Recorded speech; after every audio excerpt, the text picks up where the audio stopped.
Hi hello வணக்கம் and welcome to ஜெரிஷாஸ் kitchen. இன்றைக்கி இந்த வீடியோவில் 2 வகையான பொட்டுக்கடலை கார சட்னி எப்படி செய்கிறதுன்னு பார்க்க போகிறோம். கண்டிப்பாக அந்த வீடியோ உங்கள் எல்லாருக்கும் ரொம்ப யூஸ்ஃபுல்லாக இருக்கும்னு நினைக்கிறேன். மெயினாக பேச்சுலர்ஸ் வீக்னஸ்க்கு ரொம்பவே யூஸ்ஃபுல்லாக இருக்குங்க. வீடியோவை ஸ்கிப் பண்ணாமல் பாருங்கள். வீடியோக்குள்ளே போகிறதுக்கு முன்னாடி நீங்கள் நம்ம சேனலை ஃபஸ்ட் டைம் பார்க்குறீங்கன்னா மறக்காமல் சப்ஸ்கிரைப் பண்ணிவிடுங்க. கூடவே இந்த பெல் ஐக்கானையும் கிளிக் பண்ணிவிடுங்க. ப்ளீஸ் உங்கள் ஃப்ரெண்ட்ஸ் அண்ட் ரிலேட்டிவ்ஸ்க்கும் ஷேர் பண்ணுங்கள். இப்போ இந்த சட்னிக்கு தேவையான இன்க்ரீடியன்ஸ் எல்லாத்தையும் எடுத்து வச்சுருக்கேன். இது எல்லாத்தையும் ஒரு பேனில் சேர்த்து வதக்க போகிறோம். இப்போ ஒரு பேனை ஹீட் பண்ணி தேவையான அளவு எண்ணெய் சேர்த்துக்கிறேன்.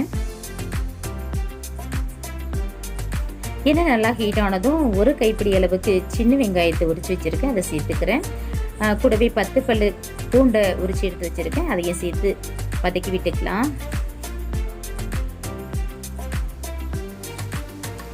வெங்காயமும் பூண்டும் ஓரளவு வதங்கின பிறகு தான் நம்ம மற்ற பொருளெல்லாம் சேர்க்க போகிறோம். இப்போ இது கூட 2 சின்ன சைஸ் தக்காளியை கட் பண்ணி வச்சுருக்கேன், அதை சேர்த்துக்கிறேன். 3 சிவப்பு மிளகாய், ஒரு கொத்து கருவேப்பிலை, இது எல்லாத்தையும் சேர்த்து நல்லா கலந்து விட்டுக்கலாம். வெங்காயம் தக்காளி இதெல்லாம் நல்லா வதங்கணுங்க. ஸோ நல்லா வதக்கிக்கோங்க.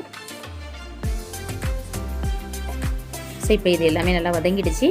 இப்போ நம்ம ஸ்டவ் ஆஃப் பண்ணிடலாம். ஸ்டவ் ஆஃப் பண்ண பிறகு தான் நம்ம பொட்டுக்கடலை சேர்க்க போகிறோம். பேனில் இருக்கிற ஹீட்லேயே பொட்டுக்கடலை வதங்கிடுங்க. இப்போ நான் இதில் 1 ஸ்பூன் பொட்டுக்கடலை சேர்த்துக்கிறேன். சேர்த்து லைட்டாக கலந்து விட்டுருங்க. நல்லா ஆறின பிறகு இதை நம்ம அரைச்சி எடுக்க போகிறோம். இது நல்லா ஆறிடுச்சு. இப்போ இதை நம்ம ஒரு மிக்ஸி ஜாரில் சேர்த்துக்கலாம். கூடவே சுவைக்கேற்ப உப்பு, தேவையான அளவு தண்ணி சேர்த்து இதை நல்லா அரைச்சி எடுக்க போகிறோம். ஸோ நல்லா இதை சட்னி அரைஞ்சிடுச்சு. இப்போ இதை நான் வேறொரு பாத்திரத்துக்கு ட்ரான்ஸ்ஃபர் பண்ணிக்கிறேன். இப்போ நம்ம இன்னொரு பொட்டுக்கடலை சட்னி தாங்க பார்க்க போகிறோம். அதுக்கு தேவையான இன்க்ரீடியன்ஸையும் எடுத்து வச்சுருக்கேன். இப்போ இதையும் நம்ம ஒரு பேனில் சேர்த்து வதக்க போகிறோம். இப்போ ஒரு பேனை ஹீட் பண்ணி தேவையான அளவு எண்ணெய் சேர்த்துக்கோங்க. நான் 2 ஸ்பூன் அளவு எண்ணெய் சேர்த்துக்கிறேன்.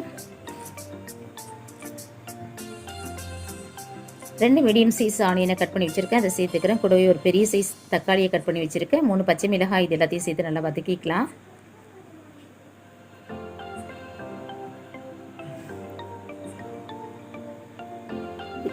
ஸோ இதெல்லாம் நல்லா வதங்கி வந்துடுச்சிங்க. இப்போ இதில் நம்ம பொட்டுக்கடலை சேர்க்க போகிறோம்.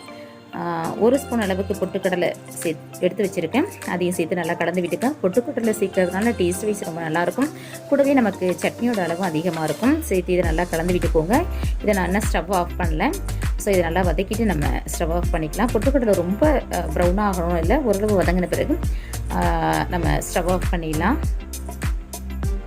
இப்போ இது நல்லா ஆறிடுச்சிங்க. இதை நான் ஒரு மிக்ஸி ஜாரில் சேர்த்து அரைச்சிக்கிறேன்.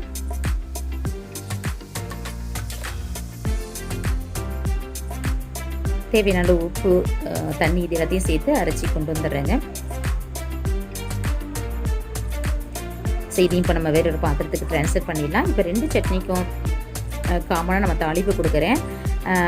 கடுகு, உளுத்தம்பருப்பு, கருவேப்பிலை, இது எல்லாத்தையும் சேர்த்து தாளித்து வச்சுருக்கேன். இது கூட சட்னி கூட சேர்த்துக்கலாம். அவ்வளோதாங்க, நம்முடைய சட்னி சூப்பராக ரெடி ஆயிடுச்சு. கண்டிப்பாக ட்ரை பண்ணி பாருங்கள், ரொம்பவே டேஸ்ட்டாக இருக்கும். உங்கள் ஒவ்வொருத்தவங்களுடைய கமெண்ட்ஸையும் நான் எதிர்பார்த்துக்கிட்டே இருப்பேன். மறக்காமல் கமெண்ட்ஸ் பண்ணுங்கள். இந்த வீடியோ உங்களுக்கு பிடிச்சிருந்துச்சுன்னா லைக் பண்ணுங்கள், ஷேர் பண்ணுங்கள். மறக்காமல் நம்ம சேனல் சப்ஸ்கிரைப் பண்ணுங்கள். கூடவே இந்த பெல் ஐகானை கிளிக் பண்ணுங்கள். நல்ல ரெசிபி நான் சந்திக்கிறேன். தேங்க்ஸ் ஃபார் வாட்சிங். Take care and by.